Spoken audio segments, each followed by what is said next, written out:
Well, Bailey, thank you so much for taking time to hang with me today. Yeah, thank you for having me here. It's fun. Yeah. So you are passionate about friendship. And so I want to know, why is friendship so important to you? Yes. So friendship, I think, has played a very large role in my life. Even from an early stage, I was given the gift of really awesome friends.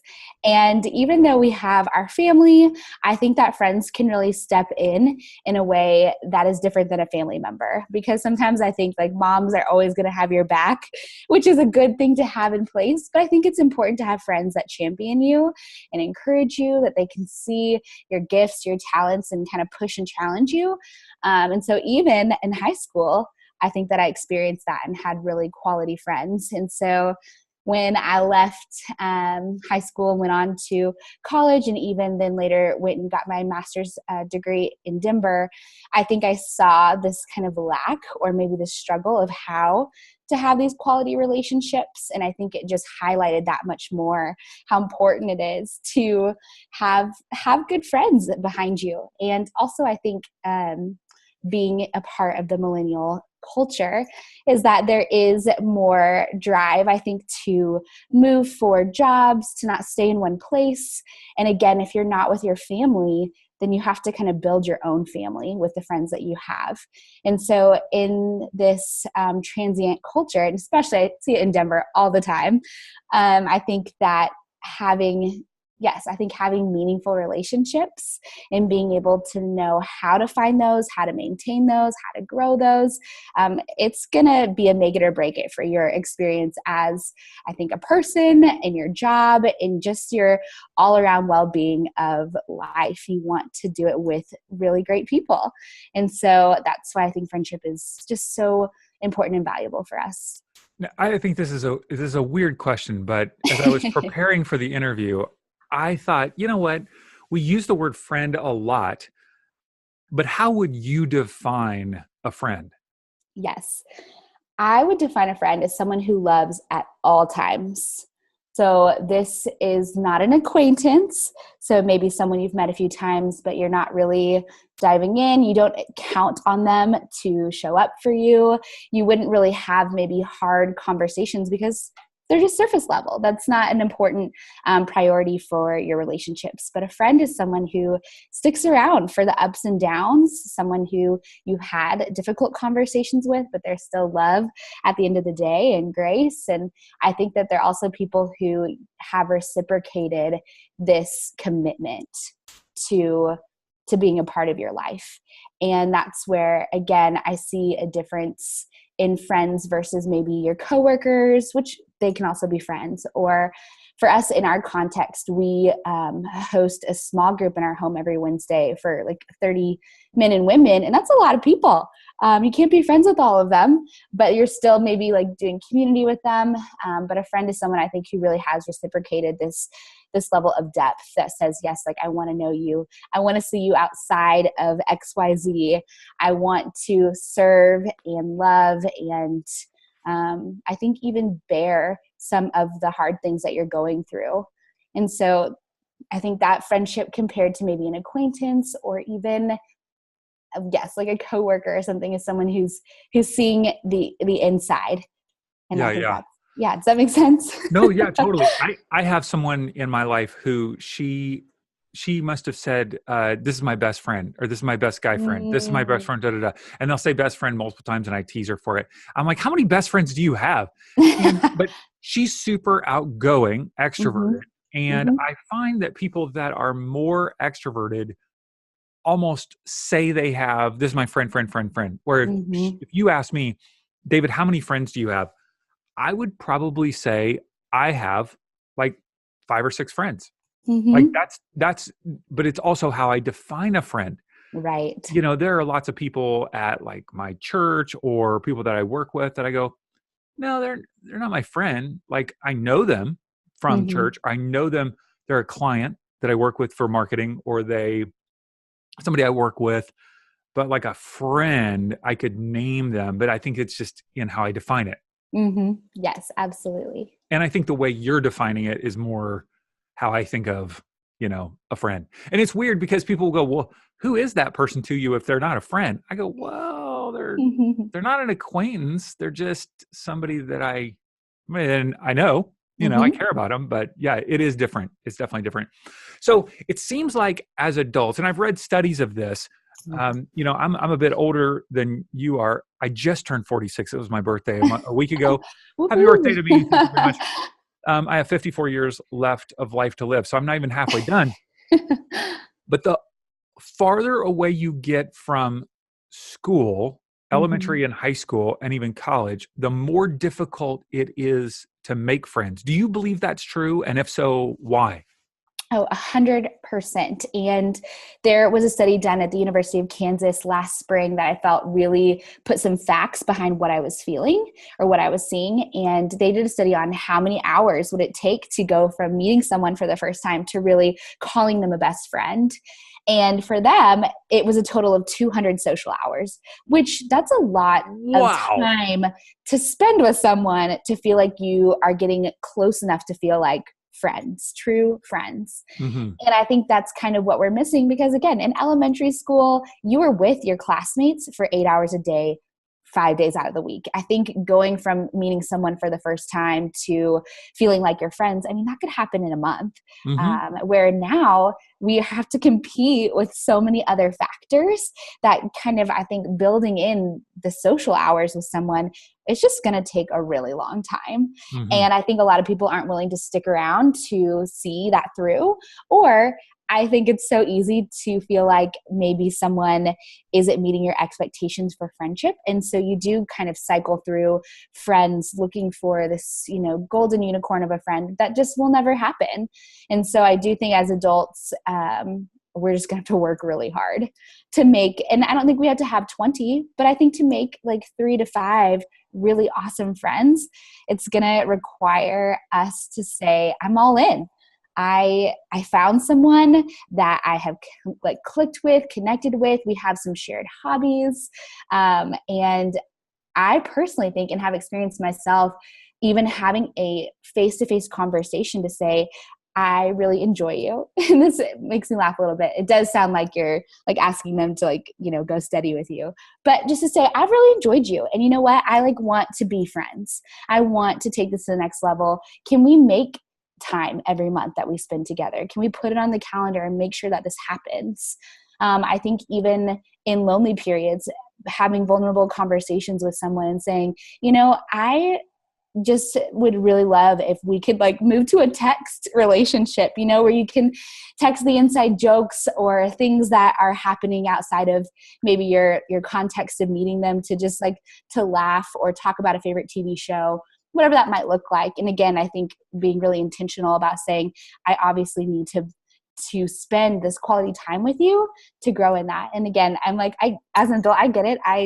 I'm married. I have a spouse to develop a relationship with. I have a kid. I have some work projects. And also I'm trying to get together with people who are working and traveling and pursuing their hobbies. And so it's hard. Bailey, you're weird. You're so weird. You're basically asking me to date another guy that I'm not, interested in. I'm married to a woman, right? And I'm supposed to say, hey, I want to take it to the next level. Yes. How do I do that as a guy without coming off as weird? Oh man, that is so good. I think that I honestly, even for men, I think you just have to say it. And it's going to be so weird. But again, I think if you think friendship is that important to you, it's worth the conversation and it's worth the clarity. And my husband and I have pursued this with a couple together. So maybe that makes it a little less awkward because the women can be the ones to plan and prep. But we do see a couple every single month for dinner.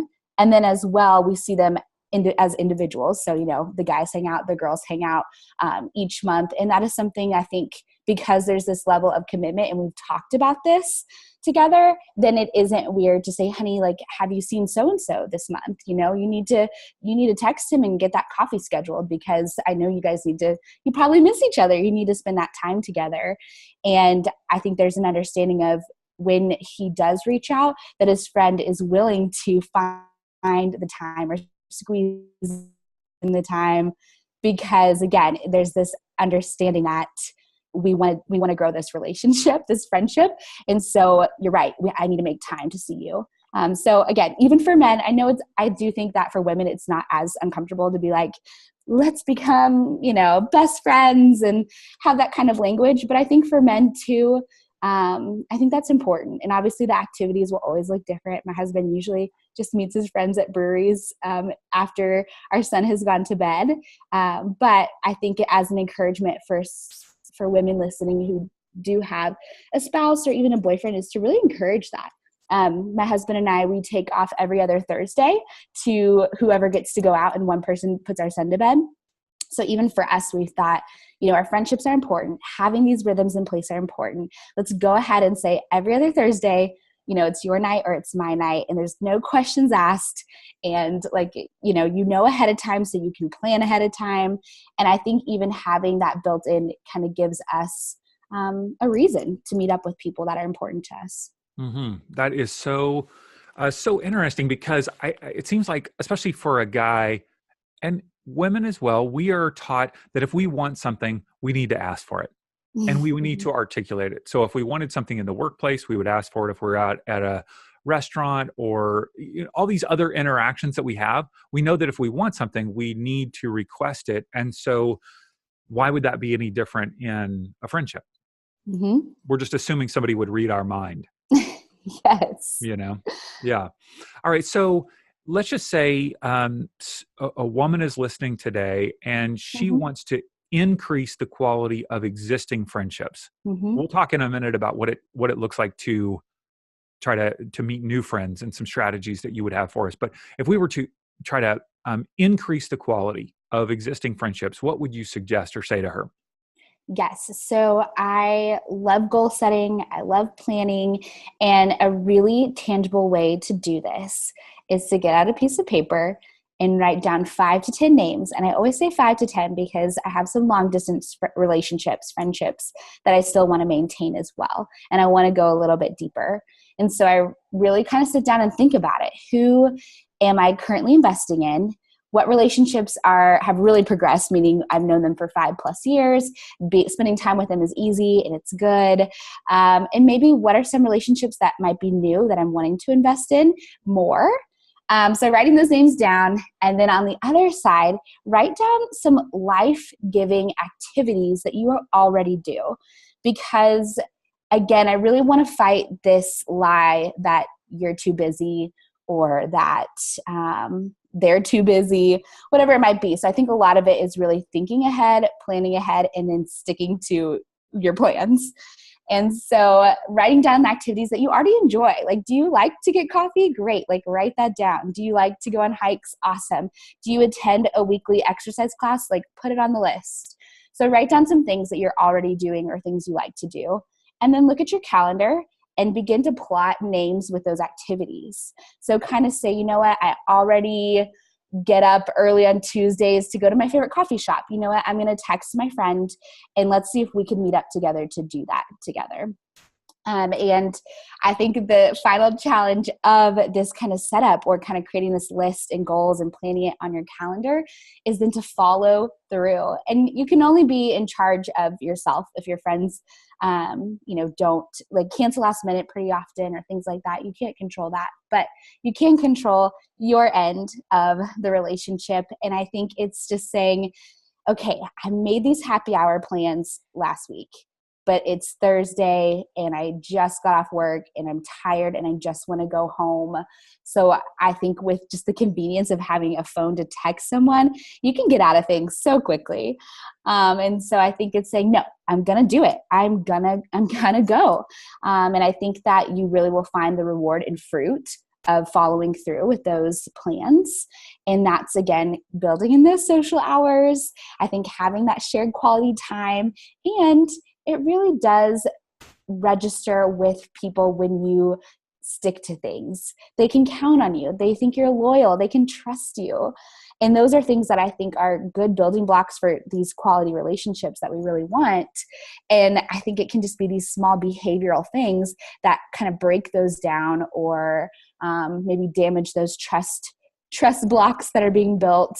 And so again, sticking to your commitments once you've made them, you're just going to build up your relationships that much more. And I think begin to increase the quality of those relationships.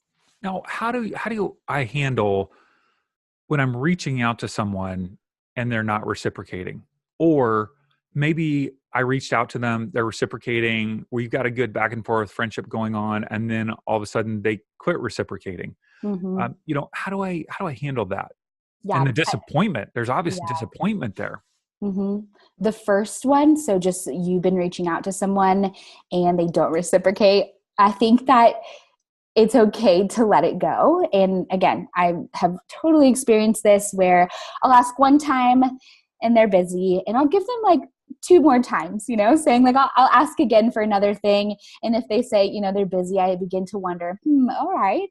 And so when like kind of the third time, is it three strikes you're out, which sounds very harsh. But again, our time is valuable, and you do want to spend it with people who are reciprocating. And Mm-hmm. so I think, yes, giving it enough times to allow that person, the opportunity to pursue a relationship with you. And then to be able to let that go. Now, the ones when you have a friendship with someone or it is building and slowly they aren't reciprocating, I always go back to communicating. I think it is going back to giving them a call, or when you do finally get together in person and say, hey, I noticed that you have canceled our plans the last like 3 times, and that has been really hurtful to me. What was there a change in your schedule? Is there a change in our relationship? Have I, unintentionally done something that has upset you? I think it's just being upfront about how it has made you feel, because then 2 things come out of that. Either you get your clarity and you no longer have to fill in the blanks. I say that silence is our worst enemy in friendships, because the more time we waste trying to figure out what our friend is doing, it just like you're filling in blanks with all sorts of negative things, and it's harder to recover things that maybe were never true about their friendship in the first place. And so I think that you'll get clarity, and maybe there's peace, and you're thinking, oh man, I didn't even know that their dad got sick, and this whole time I was thinking that they hated me. Or it does, unfortunately, open up a conversation to say, I have, again, these languages make me laugh because it does sound like dating, but it's like I have moved on, or, I have joined a new small group, and I think that that's where I really want to invest. And, I think closing a chapter on that friendship. But again, I think clarity is a peace giver, whether the result is positive or negative. It seems like in our current culture, obviously we've got a term for it, ghosting, which is different than just not reciprocating, Right. And so that is one technique, for lack of a better Yeah. word, that Mm-hmm. people use in order, rather than rather than being articulating what the challenge is in a friendship. So Mm-hmm. let's say that I don't enjoy being with someone anymore, or maybe they're all they do is talk about their problems, or um, it's all about them, or maybe the activities that we're doing are just different. You know what I mean? Like something Mm-hmm. there's a myriad of things that could have changed. How do I go about processing that in my own head and heart if I'm not enjoying a friendship anymore? Mm-hmm. I mean, because I think I feel guilty about it. Like, oh, geez, I Yeah. don't really, and then then I'm spending time with them, and then I'm resentful of them because they're taking my time, or it just feels awkward, or then I feel bad not not hanging out. Like, you know what I mean? How do you deal with that? Yeah, I think it depends on the level of friendship. And so I think that there is a natural, and I'm sure everyone has experienced this, a healthy way for the season of a friendship to end without there being a conversation. If you think back to a college roommate that you had that you thought, I really enjoyed them, we were so close in college, and we left and we kind of kept up, and we both got married. But there's like this natural, peaceful, we aren't friends anymore because the seasons of life, it has just changed. And you never had to have this conflicting conversation about it. But I do think that yes, there you will come upon friendships that are more near, that you are feeling like, oh, gosh, they are always negative, or they are always bringing in, like this doesn't feel healthy anymore, or this doesn't feel good anymore. And I think that unfortunately, I want to say, I feel like I have failed in this area. I am not super clear on a direction, because typically it does end with, you both just kind of stop talking to each other, or you both stop spending time together, until someone kind of initiates, and maybe you come back and things are better and you like have totally moved past that. Maybe time is the best way to allow a friendship to heal, when there has been some kind of just, I don't know, I think bitterness, or maybe unmet need that the other friend is feeling in the friendship, that has been hurtful to them. But again, then I think if you are brave enough and bold enough, I think again it kind of does come down to having a conversation. And I want to say it's okay to say that there is a season, a change, and that the friendship might look different, but it might not be forever. And again, just for the benefit of your friend, I think that's, again, just a healthier place to be for both of you than ghosting or ignoring or just saying I'm busy every single time. Because I think that that's a nice way maybe of saying you need a break. Mm-hmm. It's so hard, because being upfront and articulating that change feels like I'm going to be hurtful. I'm going to Mm-hmm. hurt the other individual. But Right. if both people aren't on the same page on a friendship, the other person's going to get hurt no matter what. Whether you keep Right. saying you're busy, or if you're just upfront and say I need a break or whatever, it's going to be Mm-hmm. painful. It's going to be painful. Yeah, it's going to be painful. Yeah. And I think it's just being able to understand. If I could give a tangible example, I think about a friend of mine who came to me who was in a small group setting with a lot of women who were pregnant and or had babies, and she was dealing with infertility. And so every week after she would leave small group, she would just say, I feel so bitter. I feel angry being there, and it's nobody's fault. But this is very hard for me to maintain these relationships right now. Like I personally cannot seem to get over this hump. And so eventually she did meet with, this is a more formal setting. So she met with two women who were leading the group and said, I need to step back. Like I'm going to be away from this group, and I don't really want to develop these friendships or relationships right now, because this is just for me. Again, it's for a season of life. Like I need to heal. I need to work on some other things. I need some time. And it wasn't this like, we're done, I never want to see you again. Maybe she did go back, but a part of me thinks if she never went back, I think that there was clarity amongst the group of why she left. Mm-hmm. But if she did come back, I think there's this understanding, and hopefully again, your friendships are that much deeper, to understand someone, to see maybe what's hard for them, to know how to love them in a new way. And so I think, using the language of just saying like, this is a season that like I cannot be in this relationship, and it's not never, but even kind of giving it a timeline. Hey, in 2 months, would you do me the favor and send me a text? And I would love to, kind of like follow up on where I am now, versus like where I was back then. Mm-hmm. Yeah. I need more friends, right? I have very few friends. Mm-hmm. And how do I go about that as an adult? What does it look like to find new friends? Mm-hmm. I think look right where you are. Look at your gym. Look at the people in the class at your gym. Look at your coworkers. Look at your neighbors. I am very shocked by some of the friendships that I have made just on the elliptical, or pushing the stroller around in my neighborhood. But the real game changer from sharing names, like introducing ourselves maybe one time, was to exchange phone numbers and then to follow up. And so that was, I think, the biggest game changer for those. And sometimes you can have a few acquaintance like meetups. So for example, at the gym, this gal and I just went to the same class. So every week we would say hello. How are you? I didn't know you worked there. Those kind of conversations too. If I saw her walk in, I would say, hey, come join me on the bikes. Like, let's chat. Like, I want to get to know you a little bit better. And then eventually to exchanging numbers and saying we both like exercise, so we would meet to go on walks. And that was a very natural thing. And I think that, yes, that kind of process of just looking around and not being afraid for things not to work out. So, meaning I've had coffee with a lot of women and it has never gone any further than that one time. And that's okay. And not feeling uncomfortable about that. And so, but for the ones that do, to follow up and to keep asking them to do things with you and keep getting to know them. And again, I think still not being afraid that if a 6-month friendship still doesn't seem to connect or click, to say that I'm glad that I pursued that, but there's other women that I think are a better fit.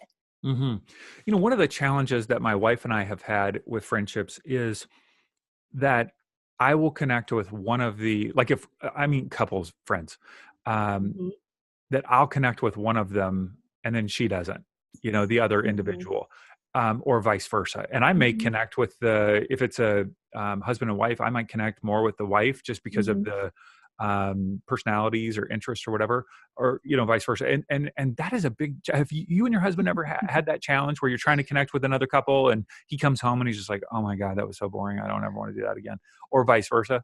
Oh my, yes, we definitely have. And it was difficult because it was a previous friendship that my husband had.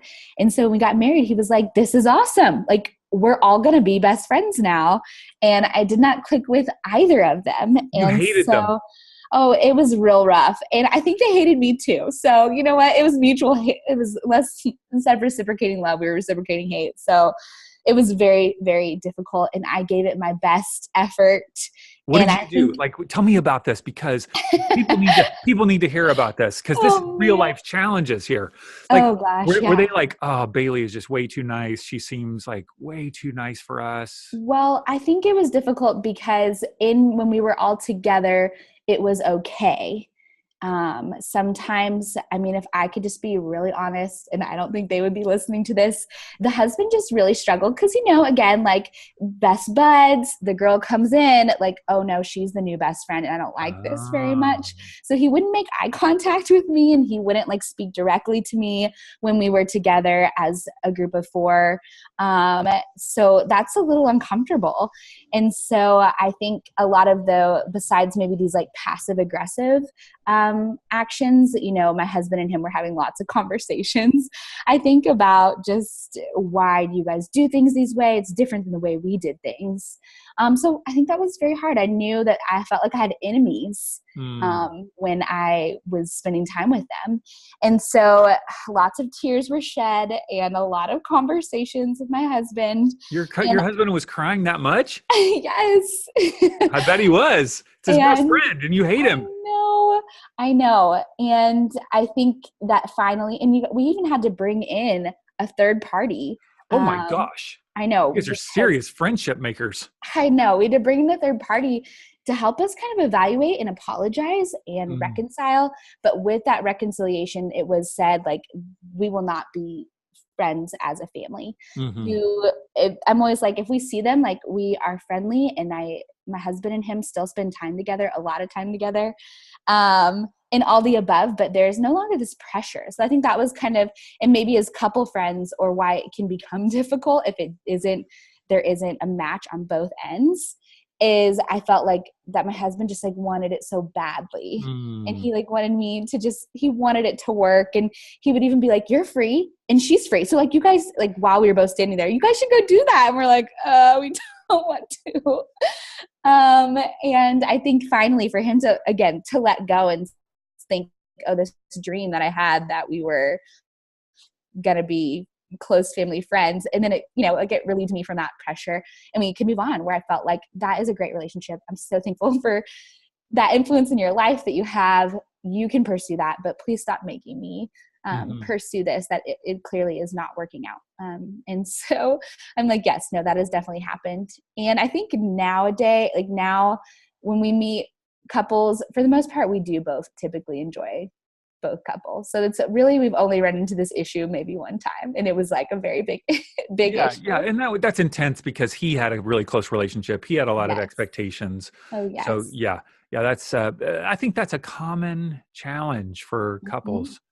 Yeah, it is. And to be open as a couple to go, I just don't enjoy. I mean, and you know what? There are people that I know my wife connects with on a Mhm. regular basis, another woman, and we don't necessarily connect as a couple, and that's Yeah. okay. You know, Yeah. my wife's good with that, and vice versa. I have other guys that I connect with that we don't necessarily connect with as couples. So you have talked about, you've used the word community and small group a couple of times in ways that I'm Mhm. not sure people quite understand.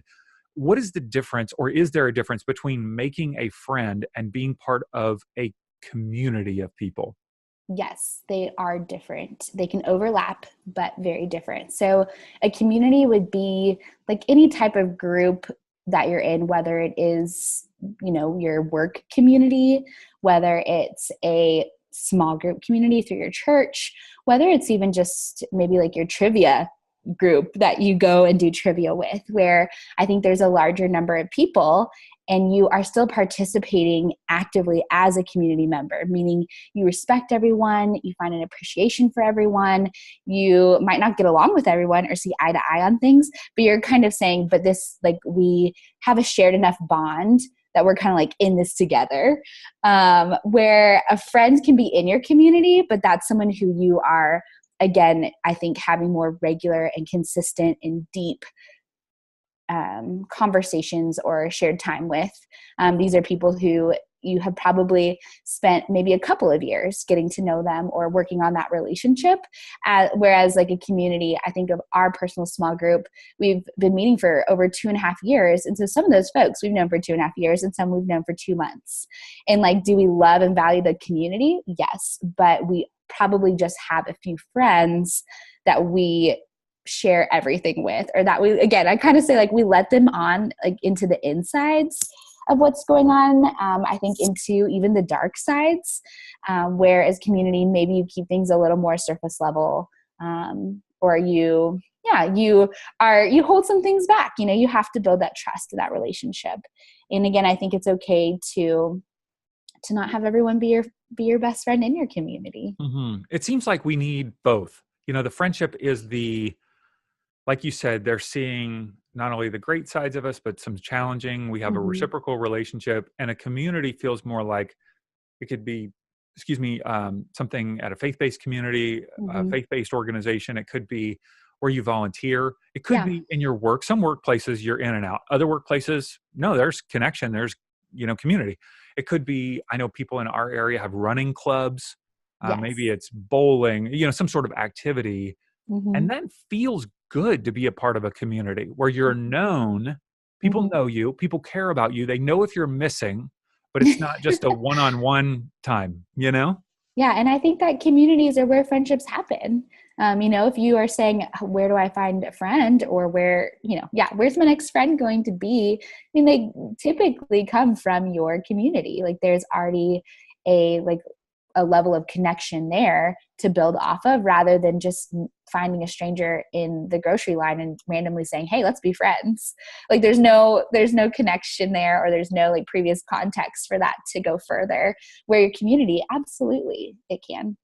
We had my wife and I, this was a couple months ago, we're at our local grocery store. We were getting a salad to go, and this younger gal came up to us and just started talking to us. And all of a sudden, we're talking about where she lives. I don't even know how the conversation started. All of a sudden, we're in this conversation with this 20 something gal.